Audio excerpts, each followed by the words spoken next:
Monty Show presented by the Advocates. Jake, let's run him through what the big news of the day is. And frankly, I think the biggest story of the day is that ESPN and the Pac-12 have spoken this week. Yeah, I think the thing with the Pac-12 and ESPN right now is that, ESPN is not willing to give the Pac-12 what they want. They're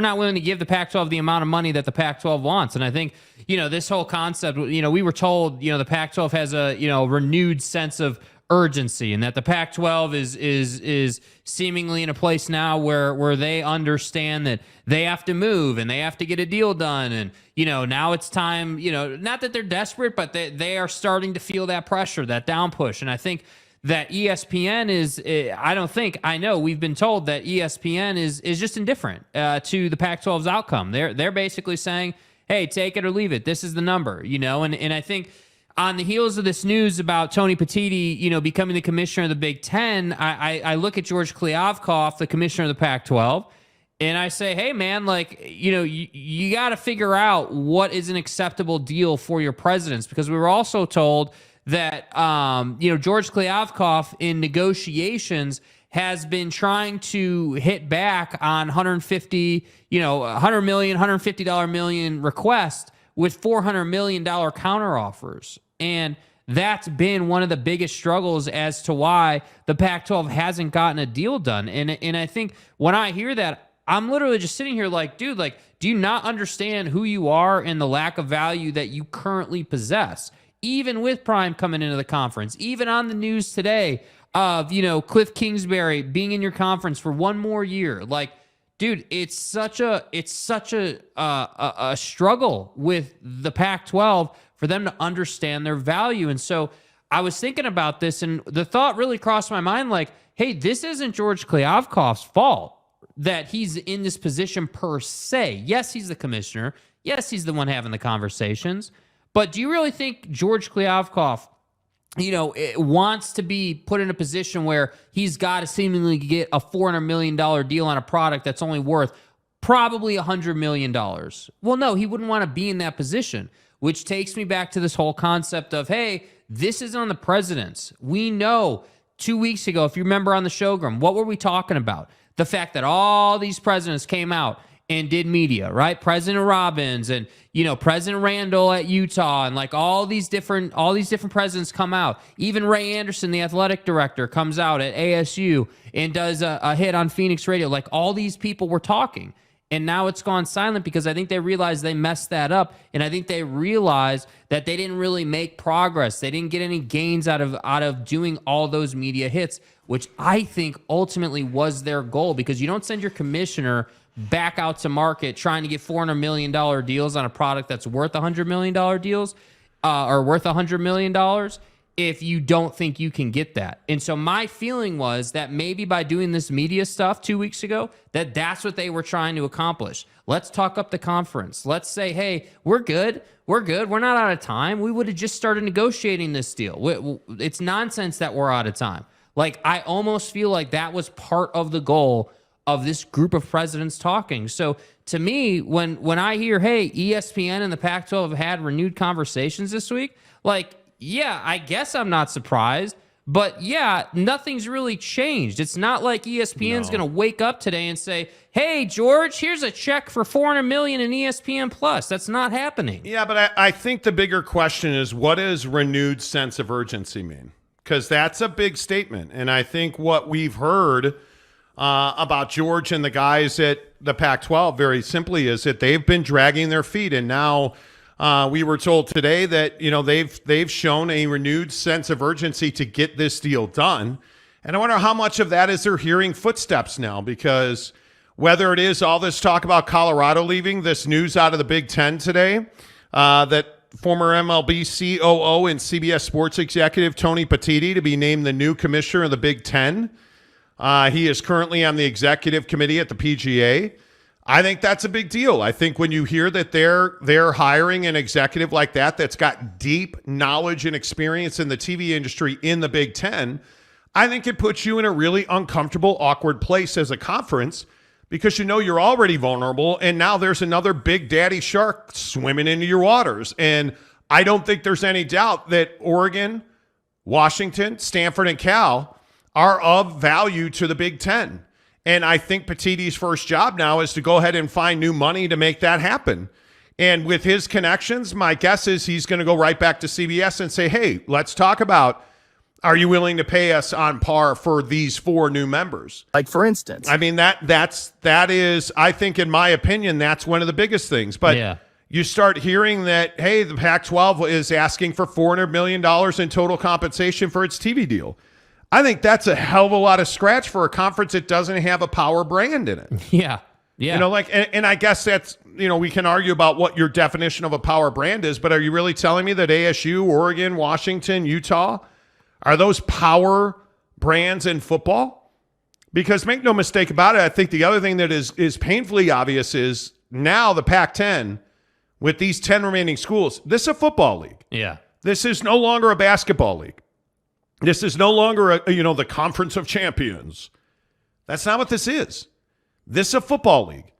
And when you only have 2 out of 10 remaining schools that really compete at a high level in basketball, I think it's tough to sell that. Yeah. And I think when you look at where the Big Ten is, I think you're looking at a situation where you're going to shop for those 4 brands.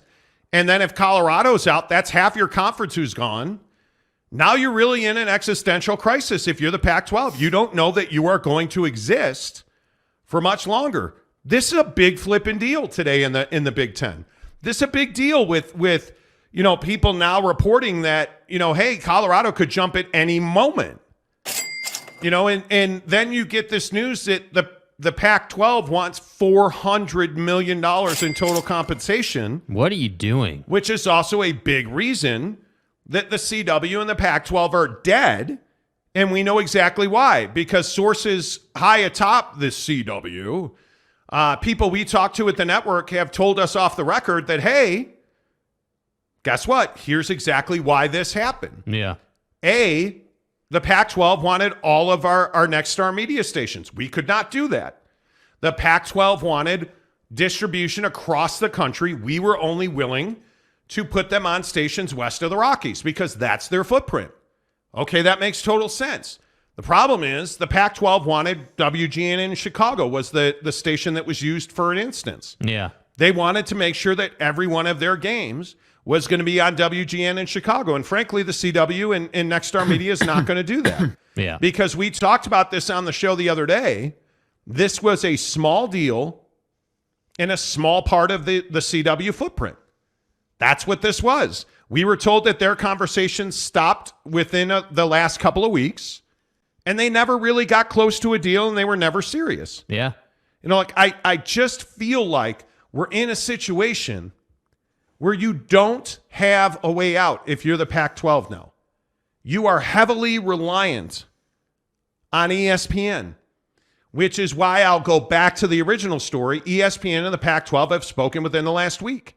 And I think that's significant because I do believe that the Pac-12 has an idea, as we've reported for months on this show, that there is no deal that does not involve ESPN.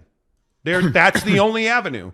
And if our sources at ESPN and in the TV networks are correct, the TV industry, are correct, that ESPN's not willing to crack the $90 million mark, $9 million a year per school from ESPN is not worth doing a deal on. Mm-hmm. I just think it's a non-starter. There's no way to spin that to Arizona and Arizona State, and there's no way to spin that to Colorado, who allegedly is already looking to pull the ripcord. Right? So now you've got to go back to ESPN, which the Pac-12 has, with a renewed sense of urgency. And you have to hope that you can salvage the broken relationship that we've told you exists between George Kliavkoff and ESPN and Disney.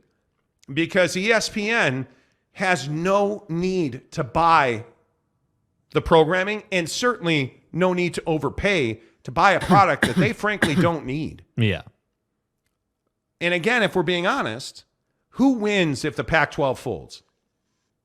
Well, ESPN's probably the biggest winner because they have the majority of the Big 12 football package. And if you add those P5 schools, ESPN has already told the Big 12, we're willing to pay you equal value for P5 schools. So if the Pac-12 goes away, ESPN's in the catbird seat because they're getting that content already. Yeah. So why would they overpay and assist the Pac-12 in staying together and overpay to do it when they're already going to get that content? Hell no. It just doesn't make a lot of sense. And it's why we've been talking about the fact that ESPN, while I don't believe that they are actively working for the failure of the Pac-12, they're doing something much worse than that. They're not actively working to help the Pac-12 stay in existence, which is far worse than working to torpedo them. Yeah. Because frankly, they're not doing much at all. Yeah. And if it's $90 million, and again, we were told today, it would be a shocker if they got to $90 million or more. Because from what we've been told, the Pac-12 won't do anything for less than $100 million a year. And I just don't see ESPN and Disney doing that. Yeah, and that's the thing. Like, ESPN and Disney are not going to acquiesce. I mean, it's like, hey. Why would you? Yeah, like there is just zero reason for ESPN to come to the middle in the conversation. And I think that's it's what like, I'm saying. Dude, like if the Pac-12 is going to operate from the standpoint of, hey, it's $100 million is the floor as far as our price is concerned, then yeah, you're not gonna make it. And to me, if I was George Kliavkoff, and really, like I've been saying, if I was these presidents, I would have a clear understanding that, hey, yeah, we are gonna lose some nameplates here if we don't get serious. And I feel like that's becoming clearer each day. I think, not to tell you you're wrong, but because you're stupid, I'll tell you you're wrong. Probably too much. If we don't act, we're going to lose brands. Because we haven't acted, we've lost some brands now. Because this is how you got to USC and UCLA in the Big Ten. That's exactly how you got here. You did nothing. And now I think you're in a position where, and I know that all of the mouthpieces and the parrots that you know send out all the great messaging and everything's positive and your mom's hot even though she's 100 and she's like dragging on the ground. Listen to me. You can say anything you want. I believe that there are already schools now that are gone. Mm-hmm. I don't see any way to stave off evacuation, if you will, from the Pac-12. And I think that's the Arizonas and Colorado at a minimum. And I think if that happens, there's a strong case. There's a strong case to be made that the logic shifts in the direction of Utah leaving the Pac-12. Mm-hmm. They don't want to. I totally get it. But I think there is a strong case. The problem for Utah is there's no logic in the Big Ten going out of their way to add Utah. Yeah. What's the logic there? You're not desperate for the mountain region because you're going to have the Pacific time zone, right? And let's surmise that you add Oregon, Washington, Stanford, and Cal to go with USC and UCLA. Why on earth do you need Utah? Why do you need Colorado? Why do you need the Arizonas? Yeah. You don't need them. You're not going to overpay for them, right? Because that's just more money that's not in your pocket. Why would you do that? You wouldn't. That's why you wouldn't do that, because it doesn't make financial sense. There is one place for these schools to go, and that is to the Big 12. And then the question becomes, what happens to Oregon State and Washington State? I think today, and I'm not trying to be dramatic and I'm not trying to piss people off, but I think today we are as close to a significant evacuation of the Pac-12 as we have ever been. Y'all feel me? Because you're hearing all of this news. And if you've been here for any modicum of time, I think you know we've been pretty spot on with this Pac-12 situation. And I don't mind saying that. If I don't toot my horn, who is? I think we have had the best sourcing. I think every time we report something, like God bless Dennis Dodd today, because what did Dennis Dodd do? Dennis Dodd reported almost chapter and verse today what we've been reporting for the last several days on the CW. Like every time we report something, somebody out there inevitably reports it nationally. Yeah. And if we can believe that ESPN's not willing to go above, and let's call it $100 million. Your linear TV rights are worth $10 million per school. Who are you? The Mountain West? Because that's the level you're playing on. Yeah, that's the level you're playing on. Yeah. If your linear TV rights are worth $10 million a year to ESPN, you're playing with the Mountain West. Fucking A.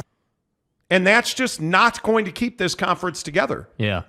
Because the problem is there's the brands inside the conference are worth a hell of a lot more than that. And we have worked really hard to develop sources at places like the CW and at places like Scripps and at places like ESPN, at places like, how did you think we knew that Fox Sports was out from almost the get-go? How did we get that exclusively? We're just the two hacks on YouTube. How do we get that exclusively? We have worked our asses off to build relationships. How about that? And I can tell you, the people at ESPN, the people at the people at the CW we talked to, were unequivocal that George Kliavkoff is delusional. Like, he's asking $400 million. I don't remember the verbiage the guy used this morning now. But, I mean, essentially said he's out of his mind. Yeah.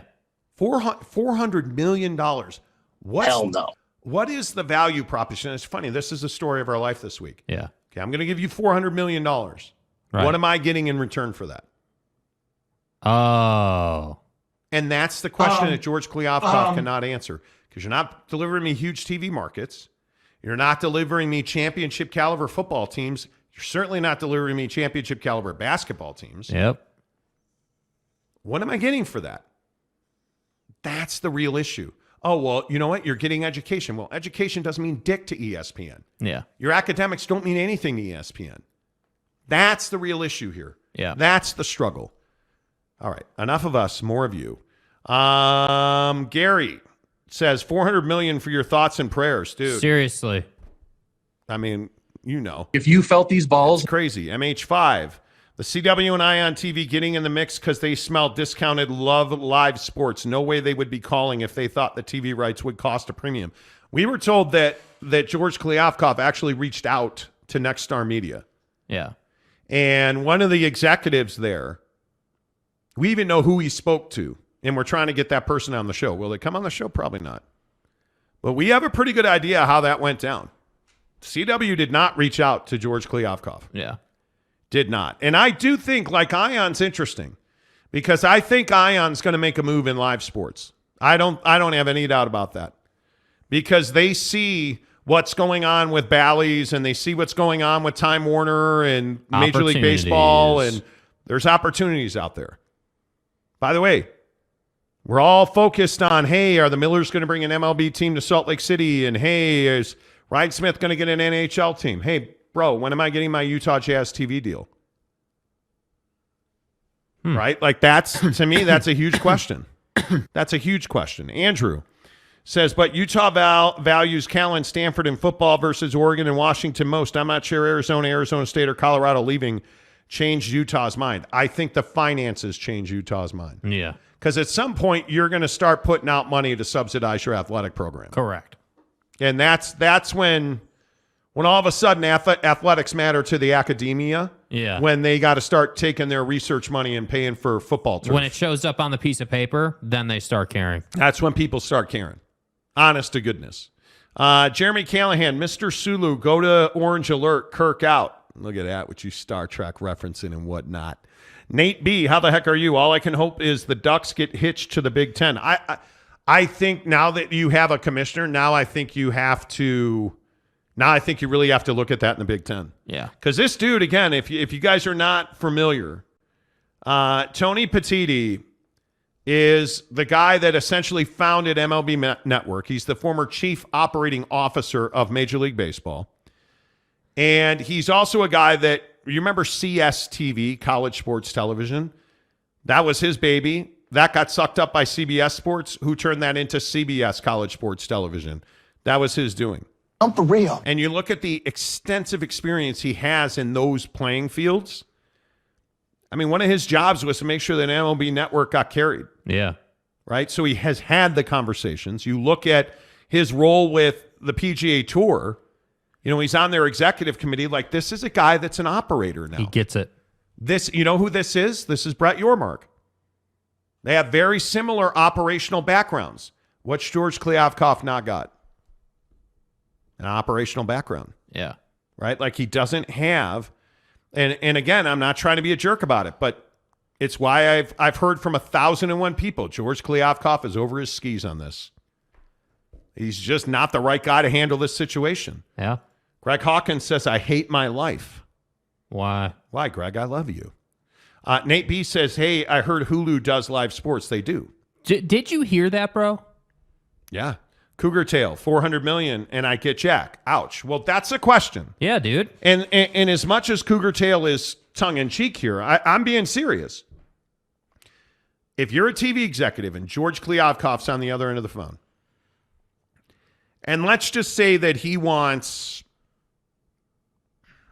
$250 million from That's quite enough. We get it. He's on the phone with Disney because I'm told he's asking Disney for $250 million a year. Okay. If you're asking me for $250 million, what am I getting in return? So I'm not getting championship basketball. I am not getting championship seat at the table college football. Because your two best teams last year were Utah and SC. They ate each other, and neither one of them made the college football playoff. And you have not been relevant in the college football playoff in quite some time. What am I getting in return? Oh, by the way, the team that's going to be relevant is going to the Big Ten, USC. So let me get this right. I'm going to give you $250 million. I'm not getting Southern California. All right? I have nothing south of the Bay Area. And the two teams in the Bay Area are just flaming bags of shit on your porch every year in football. And Stanford, for whatever reason, is not relevant in basketball anymore. So now I don't have the Bay Area. So I'm getting Oregon and Nike. Love that. I'm getting Washington and Seattle. Love that. I'm getting Utah. Okay, Utah's a phenomenal football program. I'm getting the Arizona schools. Oh, but wait, if I don't pay you that $250 million, I get all those guys. Still. If I don't pay you, if I'm ESPN and I don't pay you, George, if I decide not to do business with you, I still get all those teams and I don't have to pay you a red cent. That's the value proposition that George Kliavkoff is up against. And if I'm wrong, you go ahead and let me know. Because I know Bill Walton's going to tell you it's a conference of champions. And again, I know that everybody in the Pac-12 is like, you're a cock, you're a jerk. You're just, you know what? The Big 12, what do they call it? The Big 12 Anon or whatever. Like, you're just, you're a truck stop conference guy. All you want is those hot dogs and breakfast burritos that you get at the Flying J. Okay, cool. But again, when you're done insulting me, tell me how I'm wrong. Tell me how I'm wrong. If the Pac-12 fails, where are all those guys going? If it failed today, today's the last day the Pac-12 exists, where are all those guys going? Sort of a natural reflex. They're not going to the Big Ten. They're not going to the Mountain West. They're running to Kansas City to talk to Brett Yormark. Is this the dagger? Every fucking one of them. And that includes Utah. And you can keep telling me again, and this is the argument that happens. And, oh, you're a liar. You don't have sources. Trust me, bro. Okay. Tell me where I've been wrong. Tell me where my sources have been wrong. Tell me why then everything we report on this show winds up at CBS Sports or The Athletic or all these other places. Why does it wind up on Canzano's show and Wilner's show? And by the way, again, because I ask this all the time, what's the value proposition the Pac-12 has to offer for that $250 million they're asking for their linear deal? Is that a real question? And even more to the point, who's the streamer out there that's willing to cough up $150 million a year? Because from what I understand, the best offer they had was 6 months ago for $13 million per school per season. And that's only $130 million.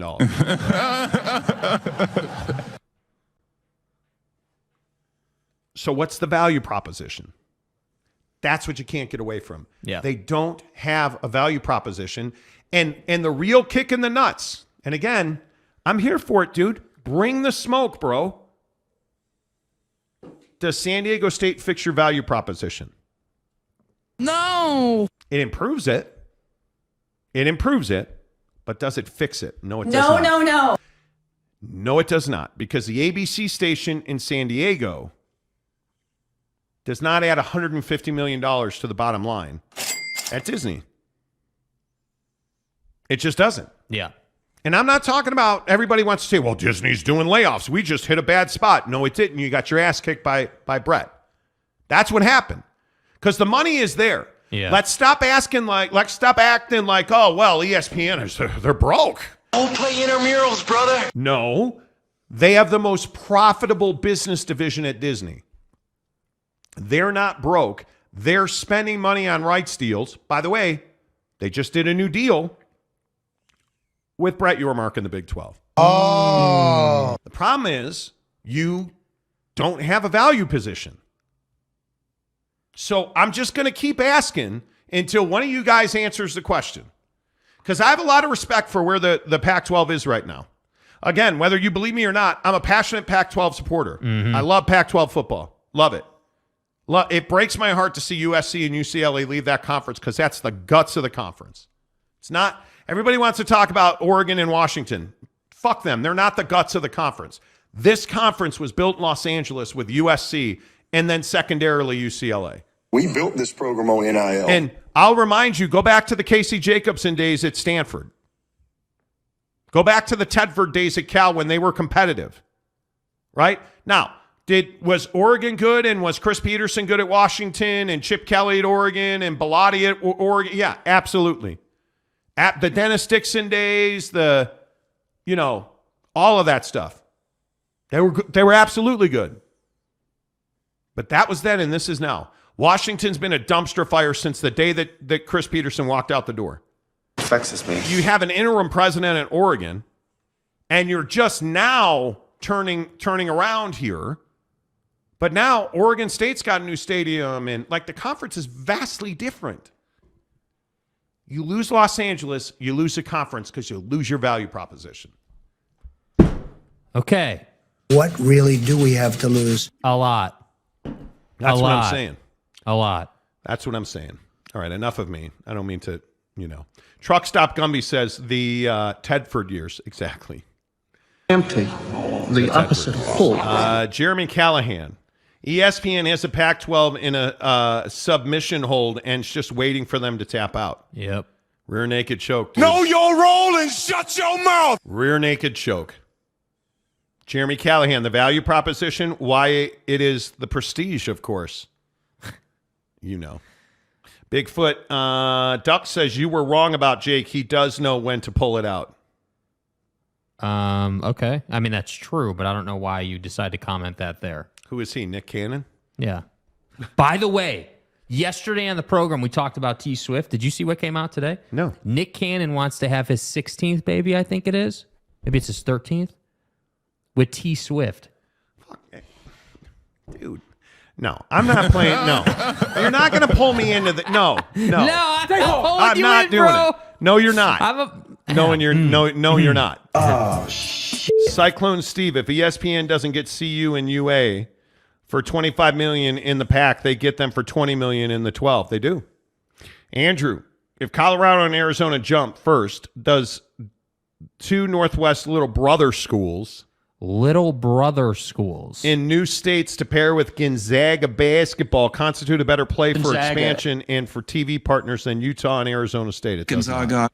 Arizona State's incredibly valuable. Arizona State's valuable, dude.